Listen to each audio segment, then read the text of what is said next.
One piece in the story of the genetics of idiopathic Parkinson's disease is based on the gene called LRRK2. The genetic-based form of the Parkinson's disease is typically starting 10 to 15 years earlier compared to the normal manifestation age, which is in the range of about 65 to 70.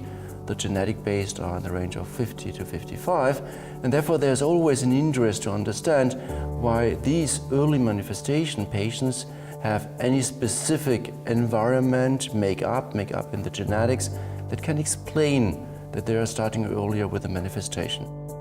ROPAD is an international global study where we are enrolling 10,000 patients suffering from so-called idiopathic Parkinson's disease. The study is clearly focused on the patients. It means we're offering the patients, again 10,000 patients, a huge number, not only a standardized diagnostic platform, where at least in some countries it might be difficult for the patients to get access to this genetic platform. We're also allowing the patients to be enrolled in a prospective longitudinal monitoring way. The 10,000 patient cohort is definitely the world's largest cohort that is planned to be analyzed from the genetics, but also from the very sophisticated, deep clinical investigation perspective.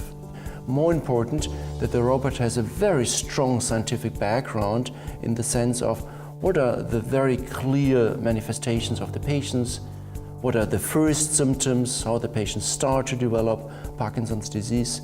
Can we predict the progress using the proteomic metabolomic platform to characterize specific biomarkers that hopefully will give us the chance to improve the overall prognostic prediction for those patients on the one side, and on the other side, ideally use any of these biomarkers also to demonstrate efficacy of treatment. Whenever you identify the target, you might have an idea how to treat these patients in the future in a better way.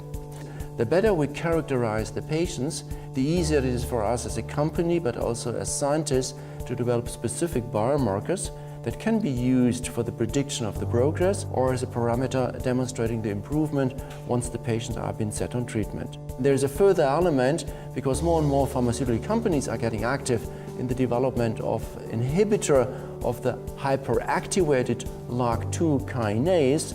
We are also contributing that the development of these drugs is speeding up because first you have to identify the patients, and once you have identified the patients, you can check whether the patients might be eligible for such clinical programs.